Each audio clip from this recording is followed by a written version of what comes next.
As a parent, I want my kids to want to do things, especially the things that matter. And there's a mixture of the things that matter from my perspective and the things that matter from theirs. And I hope those converge more and more over time.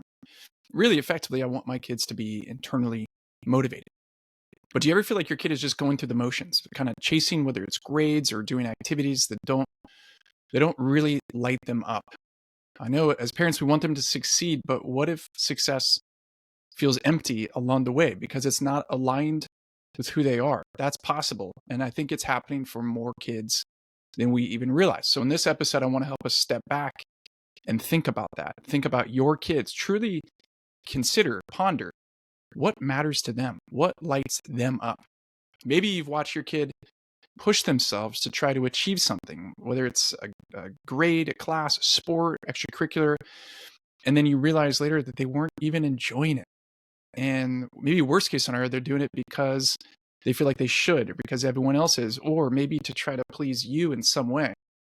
Yeah, we kind of start to wonder, the older they get, are they chasing maybe someone else's dream instead of their own? I remember talking to a dad who was a former minor league baseball player. He had 4 sons. I remember it. All 4 played baseball at a high level, at least college, if not minor leagues themselves. And when I knew I was going to have a boy, I remember asking him, how did you get, because I love baseball, how did it turn out that your kids, all 4 boys, played baseball, your sport? And he said, yeah, you don't want to, force them or manipulate them. So he said, you're going to want to remember this. When they were around 5 years old and it was time to start a sport, I sat them down, one by one individually when they got to that age. And I said, it's time for you to pick a sport. We want you to be able to choose what you care about, what you're interested in, what you're passionate about. And so he said, on one side of the table, I'd put a baseball mitt. On the other side of the table, I'd put a baseball bat. And I would say, you get to choose which sport you want to play. And with a little wink, I got it. Sometimes we do it intentionally, actually. We want our kids to enjoy the things that we enjoyed. We want our kids to invest in the things that we think will be good for them. We have a glimpse that they might enjoy it. So we push them to do it. And that's fine at first, but the older they get, the more that becomes a problem. I was talking to a mom recently whose daughter had been spending years already on a gymnastics dance team. And at first it was just kind of easy and fun and full of just flow. It just was good for the entire family. But over time, the mom started to notice that her daughter would kind of dread practice, never talk about it, and looked and kind of experienced more stress than excitement and joy. And finally, the mom decided to ask, why are you still doing this? She said, I don't like it, but all my friends are doing it and I don't want to quit and disappoint them. And I'm worried I won't have any friends anymore. And what that girl is experiencing is this, like, what I would call the trap of external motivation. She was chasing a goal for reasons that didn't align with the inside of who she is, her interests or her identity. And that turns into burnout, stress, anxiety, frustration, certainly lack of fulfillment, and really lack of achievement in that particular area. So the contrast would be to find something, guide our kids to find something that really lights them up. What we're going to talk about in this episode is something called self-concordance theory. It's a science-backed framework that helps explain why some goals feel fulfilling and others don't, why some goals we achieve more in and others we struggle through, while some pursuits or things that we strive for can feel like joy and play and a gift, and why others feel like a slog. Self-concordance theory was developed by a psychologist named Sheldon, and he sits kind of within this broader positive psychology field, self-determination theory, which I've been talking about for months now and been researching for years. And the theory explains why people are more motivated and fulfilled when goals that they're pursuing align with their true selves, their interests, their identity, and their values. And it kind of highlights, particularly what I dig into in terms of content, it highlights 2 kind of sources of motivations behind our goals. On one side, we have controlled reasons, and the other side, we have autonomous reasons. And you can link here, you can see the link below to an episode we've done previously all about autonomy and supporting our kids' autonomy. So we're going to get even deeper in this one. First, controlled reasons for pursuing goals. They're primarily driven by external pressure or internalized pressure. So, really, control and pressure are the two key ideas here. These motivations can push someone to pursue goals that really don't resonate with their authentic self. And like I mentioned before, it can lead to burnout, dissatisfaction, feelings of emptiness, even when the goal is achieved. If you're pursuing something for controlled reasons, you will neither achieve as much because you won't persist as long or be as fulfilled. In other words, it's not good.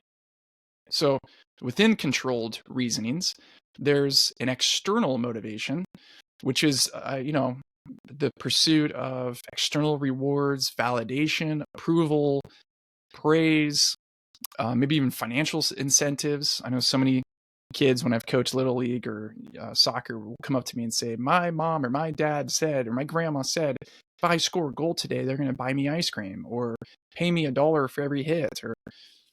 And the thing about external motivation, it'll work to get you a bump, a boost, but it will not sustain you.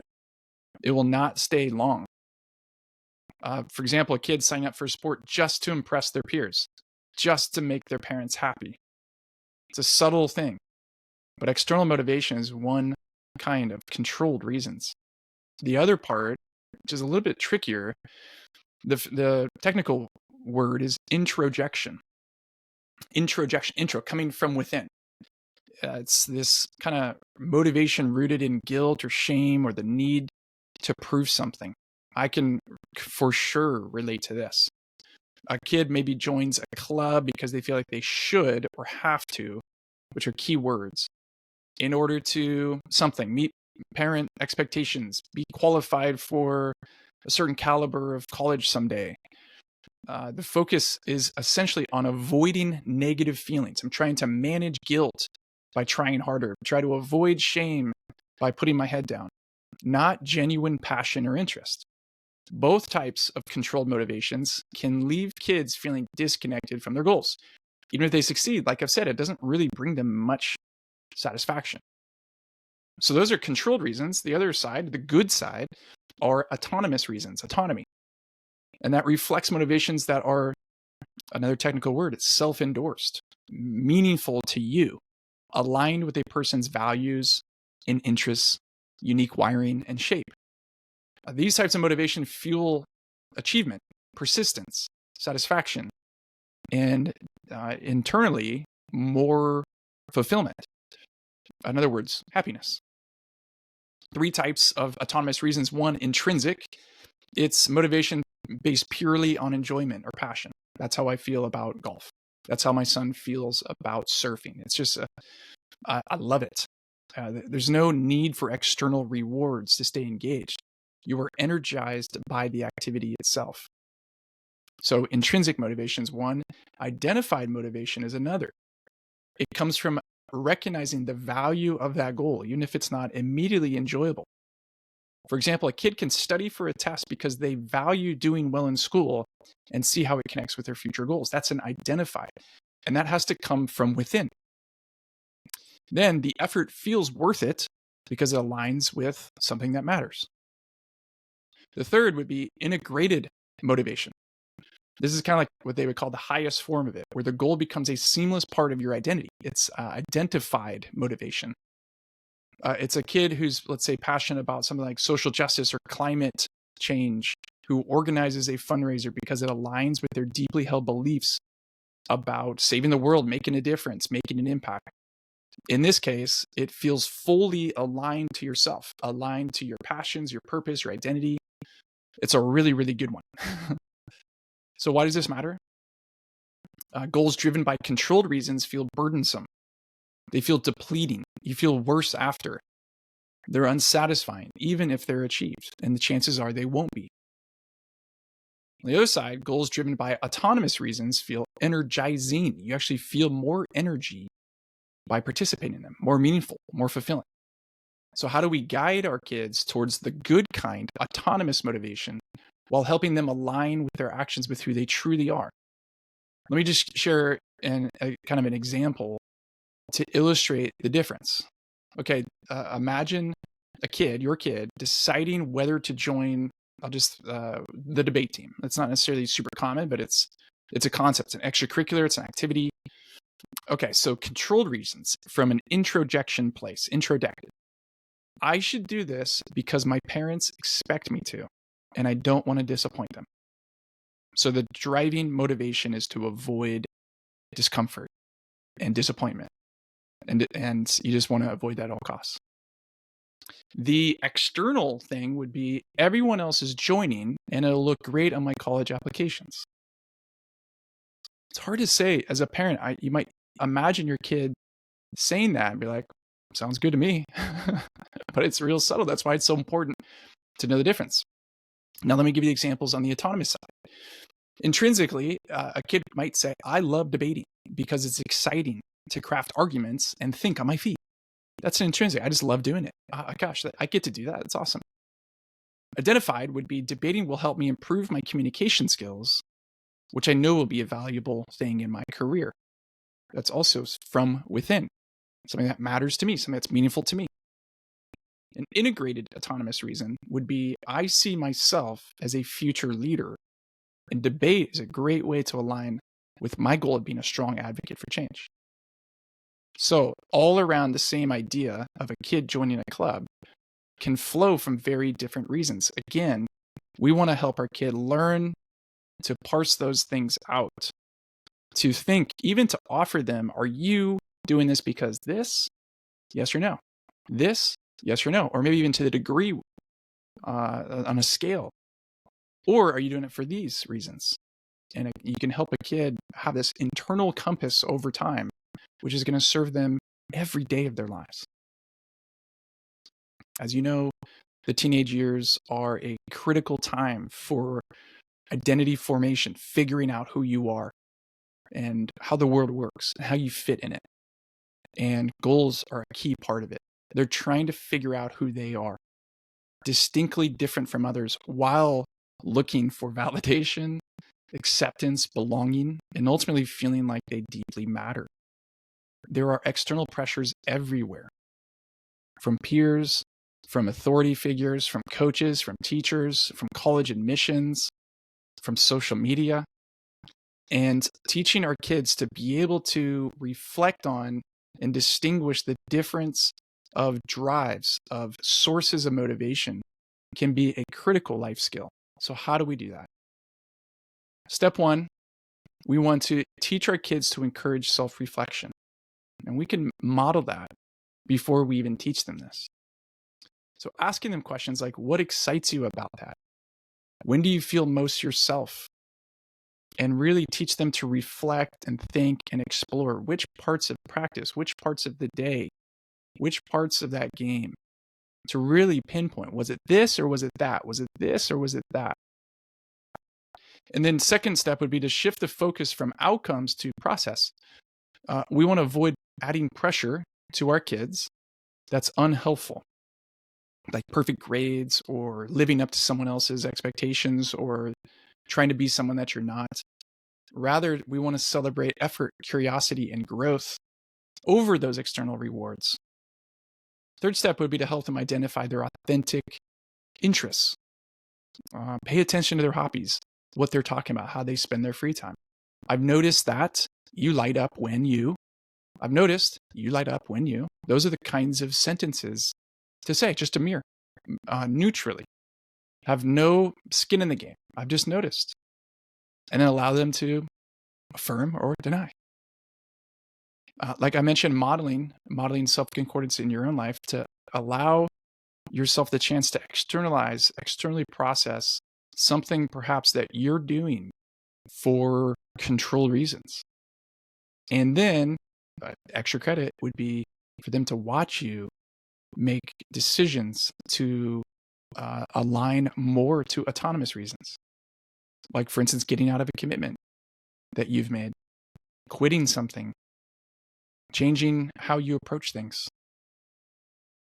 When we guide kids to goals that truly matter to them, we are helping them build a life of fulfillment, self-awareness, and ultimately self-concordance.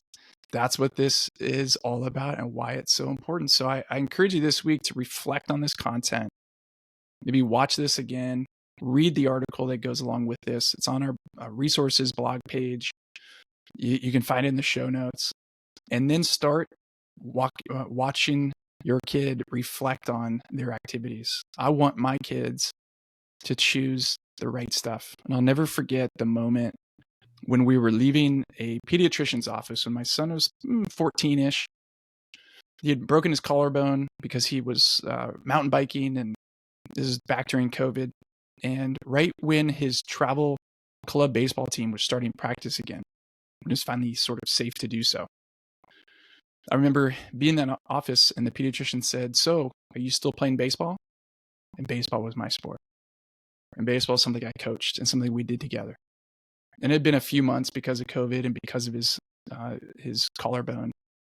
And my son said, "Yeah, I mean, it's not happening right now, but yeah." And I could just tell there was a difference. And I was thinking about self-concordance theory. And as we're walking out to the car, I just turned to him and said, "Hey, buddy, I just want you to know, I want you to pursue things that matter to you. And what I've noticed is that mountain biking is something you're drawn to. Surfing is something you just do effortlessly. And if baseball is starting to feel like a chore, if baseball is starting to feel like friction, you might consider this being a natural time to take a break." And he turned to me and said, "Would that be okay?" And then I realized, there's some controlled reasons, and I wonder how long they were lasting. And I said, "Of course. And maybe that's something we could do again when you have kids, coach baseball together." And he's like, "That sounds great, Dad." And since then, it's lit a spark, freed up an enormous amount of time and money. And he's been pursuing surfing because he's intrinsically drawn to it. And I couldn't be happier, and I couldn't be prouder. So this stuff matters, and how we walk our kids and guide our kids to this is incredibly important. So let's figure out how to help our kids learn how to be more and more self-concordant.